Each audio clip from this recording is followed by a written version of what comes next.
What's the best personality for wrestling? Let's think about this from a coaching and a parenting standpoint. You need to adjust the way you deal with your athlete based upon their personality, not wishing that they were like you, or maybe you have another son or daughter who had success in wrestling and you wish, I wish Jason or Maria was like Jonathan. Or maybe you coached a wrestler 5, 6, 7 years ago who did a tremendous job, and you think, if they were just like that. Dads do this a lot. They're like, he's just not like me. That's the issue. And I'm like, so how many Olympic titles do you have? Are you a famous entrepreneur? Are you a business leader? Are you the superintendent of schools? Are you a CEO of a big company? Are you the head nurse of the second largest hospital in the world? I think sometimes we feel like if our kids were like me, they would be successful. We're all trying to be successful, but if you really evaluate it, we all have a long way to go. And so your child, your athlete has this. They're only so tall.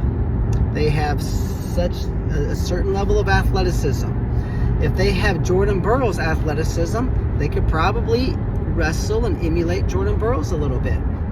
But that doesn't mean they're going to. If you look at Joe Williams, 3-time NCAA champion for Iowa, third in the world, he has had the athleticism of Jordan Burroughs. He did not wrestle like Jordan Burroughs. In fact, he had a lot of close matches, and Dan Gable would not like it because Gable was like, he has the athleticism and ability to open up scores, but he was kind of a patient wrestler, and he won almost everything, but he didn't tech or pin everybody. His personality was such that he was a control wrestler. Fine, he's second in the entire world and 3-time NCAA champ. It's hard to beat that.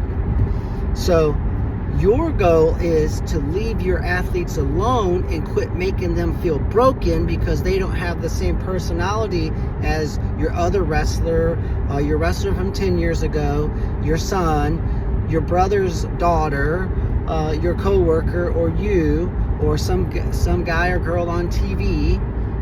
You look at Conor McGregor, different personality than Khabib. John Jones, different personality. They're all great. You look at, Bill Gates has a different personality than Donald Trump. He has a different personality than Jeff Bezos. He has a different personality than Russell Branson. These are they have different personalities than Elon Musk.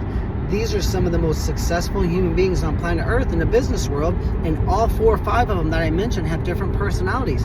They make it work. Some wrestlers are tall, some are short, some like to scramble, some don't. Some are very powerful, some are not. Some are light on their feet and agile, some are not. Some are heavy-footed and powerful, some are not. Some have leverage, some don't. Some have a lot of fast-twitch muscle fibers, some don't. So their body type, their level of athleticism, the type of athlete they are. Usain Bolt is the fastest human being ever existed on planet Earth. He probably would not be an Olympic champion marathon runner, no matter how hard he worked.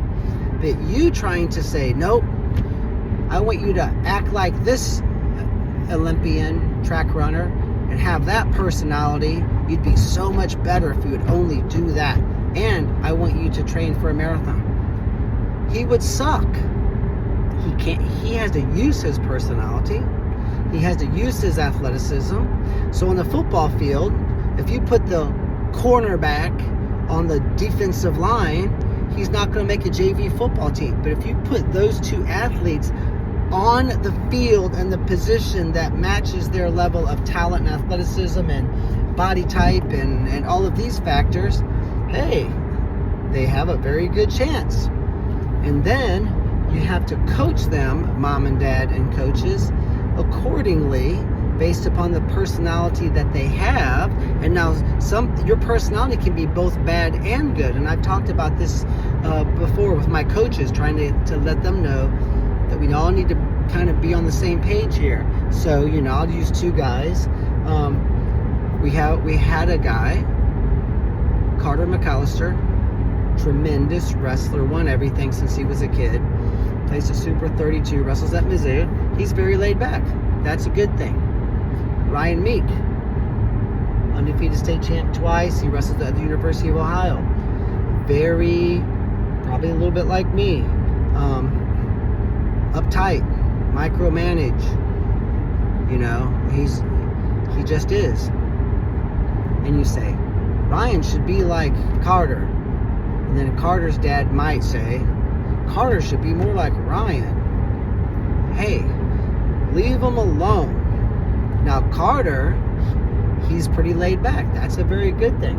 But if he gets too laid back, then it's not good. And his mom and dad or coaches are going to notice when he gets too laid back. He might let his guard down. Those kind of guys do. Those kind of coworkers do. You got to watch them. So that awesome personality trait can also be a bad thing. Ryan Meek, that's a good thing. He shows up to practice 30 minutes early, and he does footwork drills before practice, and he never forgets his mouthpiece, he never forgets his gear. The dude he's on point, right? One of our coaches, Jacob Rooney's like that. He didn't lose a match for 6 years as a youth wrestler, went on to be a state medalist a bunch of times, wrestled in college, and now he coaches for us. He's very on the ball. But guess what? Sometimes those kind of guys, they need to be pulled back a little bit, because they can self-destruct. They can over-calculate. They can over-emphasize. They can over-plan. They learn to just to sit down and chill on occasion. And, So, whatever personality your wrestler or son or daughter has, it is good, but it also can be bad. But it's not going to change. You have to say, these are the pieces of the puzzle. Your level of athleticism, how tall you are, how short you are, what your style is, what your natural instincts are, whatever. Hidden talents like freakishly flexible, freakishly dynamic, freakishly the balance, freakish balance. Freakish explosiveness. Or it might just be a little bit above normal in everything. That's very tough to beat, because you don't have any big strengths or big weaknesses. That's not bad either. They need to know that it's okay. It's okay to be you. You are okay. You are okay as you are. These are the tools. This is your puzzle. This is the pieces of the puzzle that God gave you. Now you have to put those together and learn to move along your athletic career using what you have. And you parents and coaches need to quit making these kids feel like they're broken, because they're not. So there's my tips. Good luck. PurlerWrestling.com. Love to have you train with us. Either way, we wish you great success.